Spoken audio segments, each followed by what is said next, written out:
Salut à tous, c'est Shorty, vous êtes sur l'Oxymore. Aujourd'hui, nous sommes à La Place et je reçois Herbie Jean-Jacques. L'Oxymore, number one, you heard me? Boss. Herbie, comment ça va? Très bien, merci. Fatigué, mais ça va, merci. Pareil.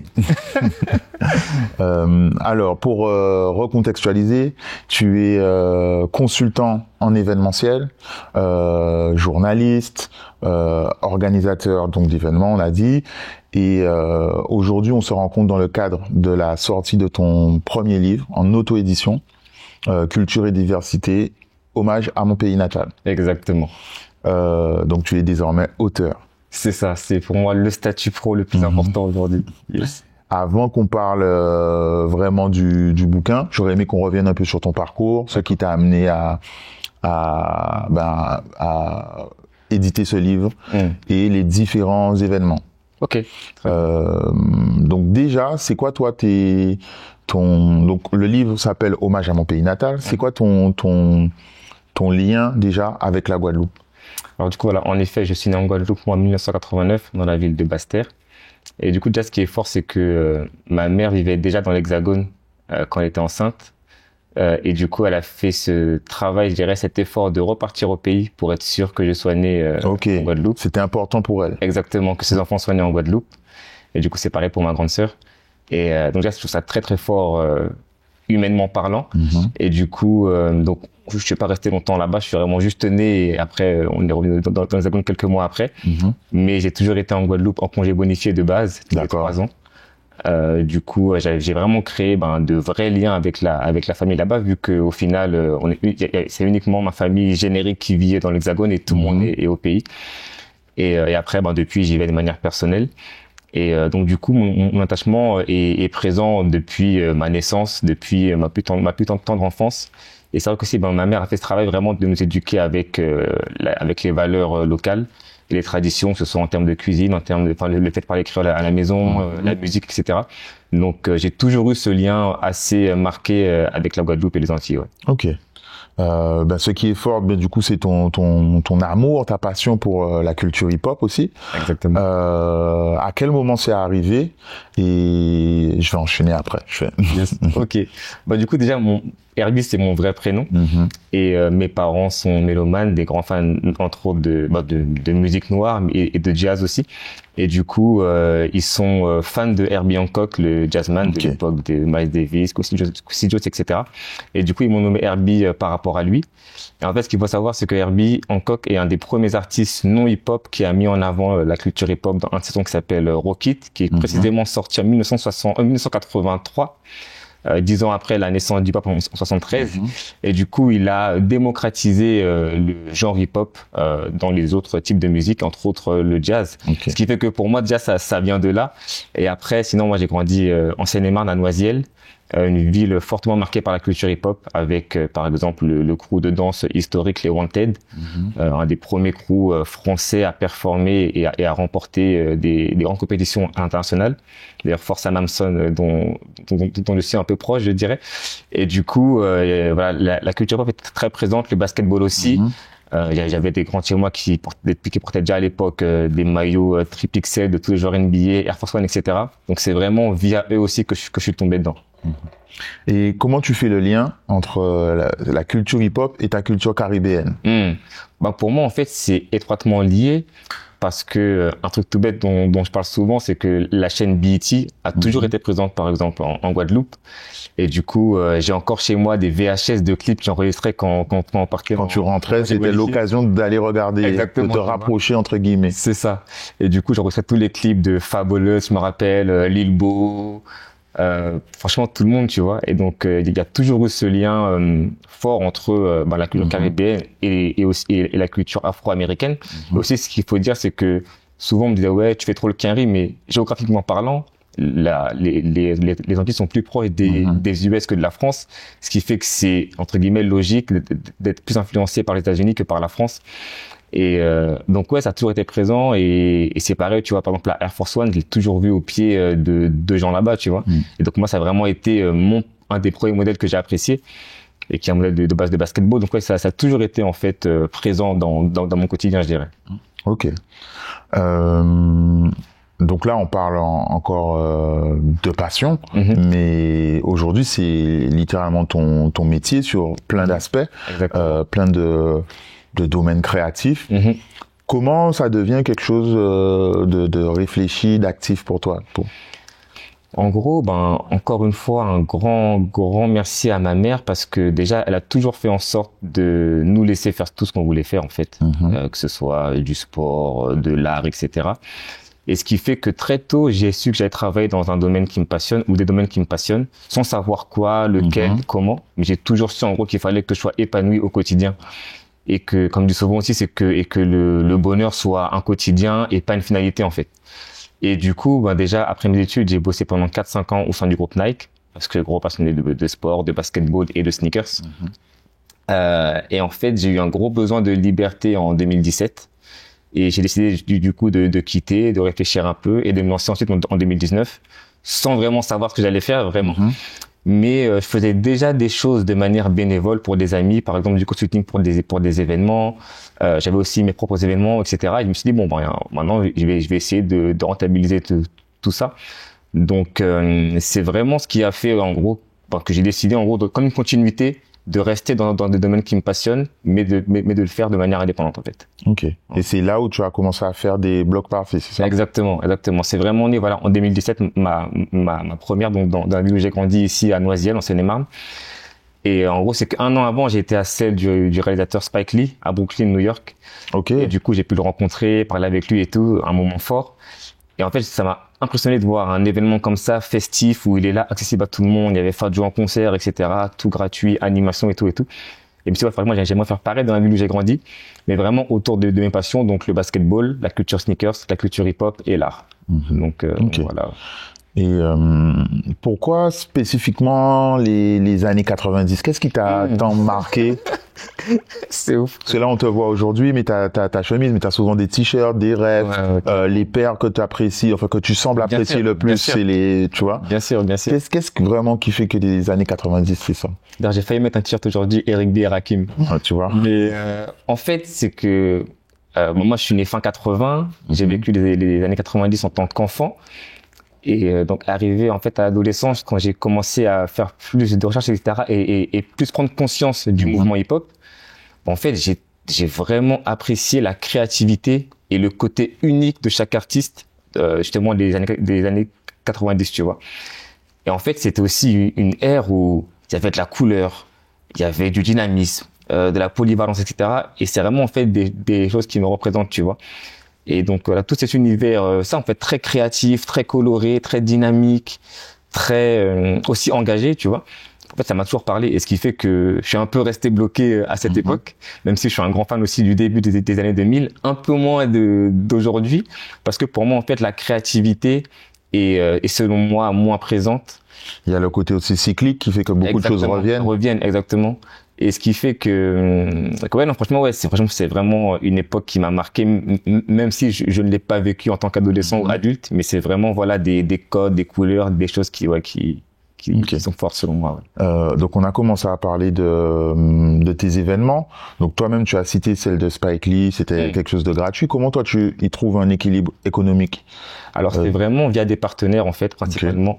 Des partenaires qui veulent s'associer à l'événement ou aux événements, qui voient leur intérêt et du coup qui mettent clairement des finances pour pouvoir avoir un deal gagnant-gagnant et pouvoir aussi être rentable, excuse-moi. Et à partir de ça, donc toi, tu as tes événements, ça te fait une vitrine, et d'autres marques ou autres t'appellent pour organiser leurs événements. C'est ça. Et du coup, moi, en fait, vraiment, je fais en sorte de me spécialiser dans tout ce qui est exposition parce que je suis un grand fan d'art. Et du coup, en effet, des marques me contactent pour faire des expositions autour de mon univers, souvent des années 90, mais sur des thématiques précises. J'avais fait une expo, par exemple, que j'ai nommée 92 Gems, c'est précisément pour célébrer la Dream Team de 92 des JO de Barcelone. J'ai fait également une expo qui s'appelle Hip Hop 50, donc Hip Hop 50 pour les 50 ans du hip hop en 2023. Et j'avais fait ensuite un magazine pour vraiment faire encore une fois une continuité et pas uniquement faire une expo qui a duré, il me semble, 3 jours. Et voilà. Et donc après, j'ai fait en sorte de faire perdurer le projet en faisant un magazine, par exemple. On va revenir sur le magazine parce que j'imagine que ça t'a donné aussi le goût du côté édition, du côté papier. Exactement. Mais avant ça, donc c'est là où nous on s'est connectés. C'est que tu as remporté un concours de Nike. Exactement. Qui t'a permis de designer une paire. Et sortir. Vas-y, si tu veux nous raconter ça, s'il te plaît. Exactement. Donc du coup, j'ai participé à un concours fin 2019 et directement ils annonçaient le lot qui était de co-créer une paire de Air Max avec Nike. Et du coup, j'ai fait partie des 20 lauréats parmi des milliers de candidatures et j'ai pu en effet co-créer ma paire de Air Max One que j'ai nommée Culture et Diversité, inspirée du tissu Madras. Donc ça a été un projet incroyable, sachant que le projet a failli ne pas voir le jour à cause du Covid. Ouais, c'était juste avant. Exactement. Et du coup, finalement, ils ont quand même décidé de continuer le projet, de réduire un peu en fait l'ampleur parce que de base, on devait faire également des choses en physique dans les magasins Nike, mais finalement, ça n'a pas pu se faire. Mais voilà, au final, la paire est sortie au mois de juin 2020, donc en plein confinement, etc. Elle a cartonné, que ce soit dans l'Hexagone, aux Antilles, mais également aux États-Unis, au Canada, à Dubaï, etc. Et ce qui est dingue, parce qu'en fait, la paire de base était livrée uniquement dans l'Hexagone, mais les gens ont quand même pu commander, les faire livrer chez la famille, les proches, etc., pour la récupérer par la suite. Et vraiment, je m'attendais pas à autant d'engouement. Et du coup, ça m'a ouvert pas mal de portes, ça m'a également donné encore une fois beaucoup de visibilité. Et je me suis dit aussi, moi, je peux faire une paire avec une grande enseigne et avoir du succès. Donc voilà, okay. C'est un vrai projet, ouais. Aussi, alors je me rappelle plus précisément du timing, je sais pas si c'est avant ton magazine, mais tu as fait une expo, enfin c'était presque un festival, en tout cas sur plusieurs jours en Guadeloupe, une expo qui s'appelait déjà Culture et Diversité. Exactement, je crois. Qui a repris du coup le nom de la paire, Culture et Diversité, c'est ça. Ah, la paire aussi effectivement s'appelait Culture et Diversité. Exactement. Donc tu restes. Voilà, c'est ça en fait. Et on parlait en off de Nipsey Hussle. C'est ce qui fait aussi, il fait perdurer et sa famille font perdurer aujourd'hui la notion de marathon.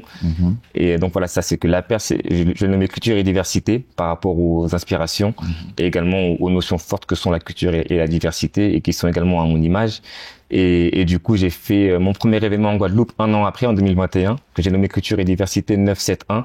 971, pourquoi? Par rapport au numéro de département, mais c'était également 9 modèles mythiques de ma collection personnelle que je présentais sur 7 jours, une semaine. Et le bonus était ma paire de Air Max One que je présentais sur place.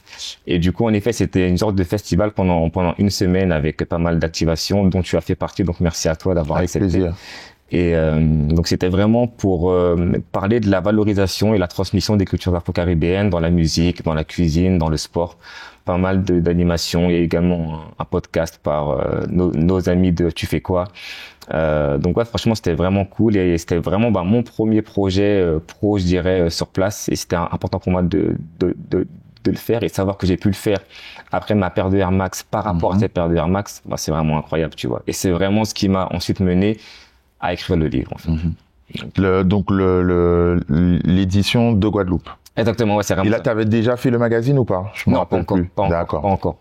Et du coup, voilà, c'est que, en gros, quand l'événement s'est terminé, je me suis dit que j'ai eu tellement de retours positifs de parents qui sont venus et qui m'ont dit, tu te rends peut-être pas compte, mais t'as un exemple pour les jeunes parce que t'es né en Guadeloupe, tu vis dans l'Hexagone et tu fais ce travail de revenir au pays pour partager ta passion, partager des choses positives. Et c'est pas tout le monde qui fait ça. Et en fait, vu que ça m'a vraiment touché parce qu'il y a beaucoup de parents qui m'ont dit pendant toute la semaine, et vu que ça faisait un moment que je lis et que j'écris par rapport à ma mère qui a toujours été dedans, je me suis dit là j'ai enfin le thème de mon premier livre et j'ai commencé à écrire en fait dès le lendemain de l'événement, quoi, vraiment. Ouais. Donc tu avais quand même cette vision avant d'éditer le magazine. Exactement. Et du coup je me suis dit, pour ne pas directement me lancer avec un livre, je vais commencer par tester avec des magazines. D'où le fait d'avoir fait le premier magazine Hip Hop 50 en 2023 et le second Block Party en 2024 pour célébrer la 3e édition de ma Block Party qui a obtenu d'ailleurs le label des Jeux de Paris 2024. Donc voilà. Donc justement ces expériences en magazine, qu'est-ce que ça t'a appris? Quelles sont les difficultés? Vraiment, j'ai souvent du mal à parler de difficultés parce que ce que je fais me passionne tellement que, en fait, même les difficultés, je les vois, mais c'est pas forcément des choses sur lesquelles, en fait, je m'attarde. Je dirais, bon, c'est très souvent pareil, en fait, c'est plus le côté admin, en fait, tu vois, le côté administratif pour pouvoir éditer un magazine proprement et pas le faire à l'arrache. Après, oui, il y avait aussi le fait de chercher le bon imprimeur, etc. Mais franchement, c'est des choses, ouais, vraiment difficiles. C'est du boulot pour toi, mais pas du... Exactement, en fait, ça, en fait, c'est juste du travail, en fait, tu vois. C'est une fois que tu veux vraiment faire quelque chose et que t'es dedans, bah, enfin, pour moi, en tout cas, bah, tu vas le faire, tu vois. Donc, je pourrais pas trop développer, je dirais, sur les difficultés parce que vraiment, pour moi, c'est assez fluide. Et tu fais vraiment tout seul, mise en page Très bonne question et j'en suis pas fier parce que j'aurais aimé avoir une équipe parce que ça me demande beaucoup de temps, mais la majorité de mes projets, je fais tout seul, en fait. Même mon livre. Mon livre, je l'ai écrit de A à Z. Enfin, la préface a été rédigée par ma maman. C'était un souhait de ma part. J'ai pas fait les photos, mais j'ai fait le graphisme, la DA. Il y a uniquement l'impression que j'ai pas faite, quoi. J'ai fait, voilà, toutes les demandes, ISBN pour avoir un numéro, etc., etc. C'est vraiment moi qui ai tout fait, sauf l'impression. Et enfin, tout. Oui et non, parce que j'ai fait aussi une campagne de crowdfunding pour que les gens puissent m'aider à financer le projet. Et j'ai pu récolter quasiment 7 000 € en 2 mois, ce qui est incroyable, franchement. Donc encore une fois, franchement, je remercie vraiment tout le monde parce que c'est dingue de récolter autant pour un projet comme ça, indépendant. Et donc, ouais. Tu as mentionné le crowdfunding. Est-ce que c'est beaucoup au final, 7 000 €? Est-ce que c'est suffisant pour éditer un livre? Est-ce que c'est une partie seulement? Est-ce que tu as dépassé toi tes attentes et tes besoins? Comment ça fonctionne? Alors, excellente question. Moi, de base, déjà, j'avais demandé, je voulais avoir 8 000 €. Et donc, j'ai eu 7 000 €. Franchement, j'ai pu m'en sortir. Et ouais, j'ai pu m'en sortir correctement. Mais franchement, c'est pas assez pour la vision que j'avais et que j'ai encore aujourd'hui pour vraiment pouvoir être visible à très grande ampleur. Mais je suis vraiment content parce que j'ai pu imprimer plusieurs centaines de livres, tu vois. Et c'était vraiment pour moi important de commencer avec un certain nombre de tirages. Après, franchement, il y a beaucoup de dépenses. On se rend même pas compte. Enfin, déjà, moi, je voulais vraiment faire une pièce de collection comme je l'ai dit. Et pour moi, en fait, ça l'est, tu vois. Donc, j'ai vraiment choisi des définitions premium, tu vois, la couverture rigide, un bon papier, avec un certain poids. Sur la couverture, il y a un gaufrage au niveau du titre. Tu vois, donc franchement, c'est une très belle pièce. Et du coup, ça demande un certain budget. Après, il y a beaucoup de dépenses liées aux frais de livraison, etc. Également, tout ce qui est événementiel, tu vois. Voilà. En gros, c'est ça, c'est que les 7 000 €, franchement, ça m'a servi pour éditer le livre, auto-éditer le livre, faire un événement. Mais tu vois, je peux pas faire plus enfin, en tout cas, avec ce budget-là, je peux pas faire plus, tu vois. Mais franchement, c'est certaines limites. Ouais, franchement, c'est très bien pour un premier lancement, pour un premier livre. Et ouais, et franchement, ouais, non, franchement, c'est vraiment, ouais. Et combien de temps ça t'a pris de l'idée, disons, du démarrage de l'écriture à un premier client qui a le livre en main? J'ai commencé l'écriture le 14 novembre 2021. Parce que mon événement s'est terminé le 13 novembre 2021. Donc je me rappelle de la date. Et du coup, le premier client, c'était lors du lancement le 28 février 2025. Donc plus de 3 ans. 3 ans et 4 mois, je dirais. 3 ans et 3-4 mois. Mais j'ai pas travaillé dessus pendant 3 ans et 4 mois. Par période. Exactement. Mais du coup, franchement, au final, avant, je disais, enfin, comme demandé au tout début, je disais 1 an et demi. Mais entre le crowdfunding et l'impression, j'ai beaucoup travaillé sur le livre pour encore plus l'améliorer. Donc, ce qui fait que je dirais 2 ans. Franchement, 2 bonnes années, ouais. 2 bonnes années. Et franchement, je l'ai pas bâclé. Je suis vraiment content du produit, sans regret à aucun niveau. Donc, ouais, 2 bonnes années. Et aujourd'hui, les objectifs, c'est quoi? Est-ce que tu t'aimerais qu'un éditeur, du coup, vienne, te propose de l'éditer, te permette peut-être d'être mieux distribué? Je sais pas exactement comment ça fonctionne. Alors, honnêtement, moi, ce qui m'intéresserait, ça serait plus de distribution. En fait, si un éditeur doit s'intégrer dans le process et modifier le livre, non. tu vois. Si c'est uniquement une question de distribution et m'aider à propager mon produit et mon message à plus grande ampleur, oui. Ouais, en fait, c'est que au final, pareil, je suis tellement content en fait de l'avoir fait en auto-édition pour pouvoir être libre de A à Z sur le produit même. Et tu vois, j'ai fait des modifications vraiment jusqu'à la dernière seconde que je m'étais fixé pour envoyer à l'impression. Ça n'a pas été possible en maison d'édition, tu vois. Et c'est pareil, tu vois, il y a certains engagements, il y a certains propos, etc., que je ne tiens pas à apaiser, modifier et que j'aurais peut-être dû modifier pour une maison d'édition, tu vois. Et donc ouais, franchement, ouais, c'est vraiment, enfin sans prétention, mais c'est vraiment une pièce unique, tu vois. Pareil, tu vois, je commence le livre avec une mention où je dis que dans le livre il y a des passages en anglais et en créole guadeloupéen, et que j'invite tout le monde en fait à se renseigner directement auprès de proches qui maîtrisent ces langues-là pour pouvoir ensuite bien découvrir le projet. Donc tu vois, c'est un truc qu'on voit pas dans un livre classique, tu vois. Vraiment pour mettre encore plus en avant ces notions de partage et d'ouverture en fait, tu vois. Donc voilà, plein de trucs comme ça que selon moi j'aurais pas pu faire avec une maison d'édition. Ok. On parle du bouquin. Qu'est-ce qu'on y retrouve? Il y a quoi dedans? Est-ce que c'est une autobiographie? Est-ce que c'est pareil des photos? Est-ce que c'est ton travail? Qu'est-ce qu'on y retrouve? Comme dit déjà, c'est une œuvre littéraire et visuelle. D'accord. Du coup, il y a pas mal d'écriture et pas mal aussi de photos, que ce soit des photos d'archives, vraiment des photos physiques que j'ai numérisées pour le livre, des photos d'archives au pays, que des photos numériques très récentes de mes événements justement autour de l'aventure culture et diversité. Et du coup, le livre commence avec une citation de ma part, ensuite la préface de ma maman, et après je parle du projet de la Air Max qui m'a vraiment marqué, vraiment tous les détails par rapport à ça. Enfin non, excuse-moi. Avant ça, j'écris une lettre ouverte à la Guadeloupe.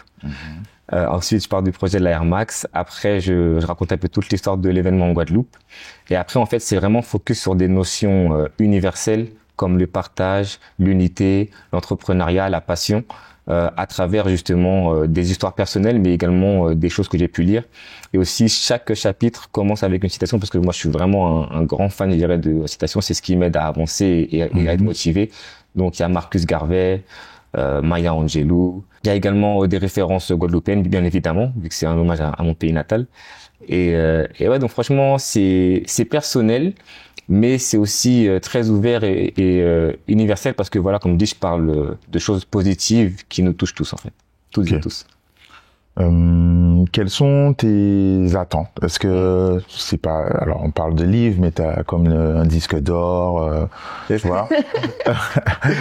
C'est quoi tes attentes en fait, tes objectifs maintenant? Alors aujourd'hui, franchement, c'est d'écouler mon premier tirage. Ouais, franchement, ça c'est vraiment mon objectif parce que je pense que le livre est important, vraiment. Donc c'est le premier objectif. Second objectif, c'est qu'il soit présent dans un maximum de structures éducatives et établissements scolaires. Donc là, j'ai déjà commencé à contacter des rectorats, des CDI, etc. Je vais déjà d'ailleurs faire des interventions dans des écoles. Là, je vais commencer par Roubaix à la fin du mois. Incroyable, dans une école d'art. Donc, je vais parler un peu de mon parcours, entre autres du livre et de ma paire de Air Max. Et je vais repartir les voir au mois de mai pour un workshop sur les sneakers. Donc, ce qui est incroyable pour moi. Donc voilà, vraiment le côté éducatif super important. Et après, c'est de pouvoir faire vivre le livre à travers des expositions. D'accord. Et du coup, tu auras l'exclu. Je vais faire une exposition sur Paris au cours de l'année. Je ne dirai pas encore quand parce que tout n'est pas encore finalisé, mais en tout cas, c'est validé. Et tu vois, c'est incroyable de pouvoir sortir mon livre et quelques mois après avoir mon exposition culture et diversité pour 7-5 du coup. Culture et diversité 7-5. exactement, Paname, c'est ça. Donc voilà, ouais. Donc c'est vraiment ça, ouais. Ok. Est-ce que tu anticipes déjà du coup après l'aventure culture et diversité, ou tu es vraiment sur des déclinaisons un peu comme tu l'as déjà fait? Est-ce que c'est quoi les objectifs pour la suite? Alors déjà, clairement continuer à promouvoir ce projet à fond. Ensuite, tu tiens à aller au bout vraiment? Ah oui, clairement. Non, franchement, comme je le dis, pour moi, c'est mon plus gros projet. Souvent, on me dit non, c'est l'Air Max. Je dis non, c'est pas pareil. Tu vois. Pour moi, en tout cas, un livre, c'est une pièce incroyable. Comme je dis, en fait, c'est que oui, c'est vrai qu'une paire aussi peut se transmettre de génération en génération, mais c'est pas tout le monde qui porte, enfin, qui garde ses paires propres et en bon état pour les transmettre, alors qu'un livre, tu vois, on lit des Malcolm X qui nous ont quittés il y a 60 ans de cela, tu vois. Bref, donc ouais, non, franchement, pour moi, un livre, c'est vraiment important et du coup, c'est vraiment le gros focus. Après, c'est vrai que j'aurais peut-être dû le mettre dans la réponse d'avant, mais c'est que j'aimerais le traduire en anglais assez rapidement, chose que je compte faire, mais ça va me prendre du temps du coup, parce que voilà, le focus est de promouvoir déjà la version française, mais voilà, j'aimerais vraiment le traduire en anglais. Et après, oui, ouais, j'ai déjà une idée de la suite de Culture et Diversité, mais comme dit, voilà, le focus, chaque chose en son temps. Exactement. Ok. Clairement. Et là, tu portes la paire de Bissot pour la Jacques Soconi. Yes. Est-ce que ça, c'est des objectifs aussi pour toi, peut-être à l'avenir, des collabs directs, je sais pas comment on peut appeler ça. Ouais. Enfin, de vrais collabs. Ouais. Franchement, clairement, j'aimerais bien. Parce que voilà, j'ai plein d'idées et je suis un passionné de sneakers, donc j'aimerais bien. Après, c'est que c'est assez compliqué. En gros, c'est plus les marques qui viennent vers toi, qui vont chercher. Voilà, exactement que l'inverse. Donc, je suis ouvert si on me contacte. J'ai clairement tout ce qu'il faut, mais pour le moment, c'est pas encore arrivé, donc sans souci. Ouais. Ben justement, tous les projets que tu réalises, ça peut être des vitrines pour que les marques.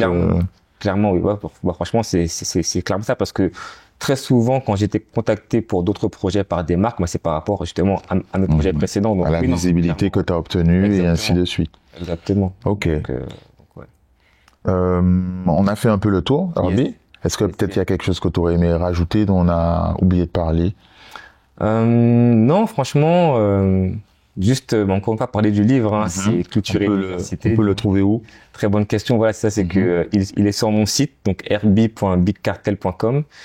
Ensuite, il est, ça va être un peu long, mais il y a le bookstore Le Grand Jeu sur Paris, l'espace culturel panafricain Diaspora également sur Paris.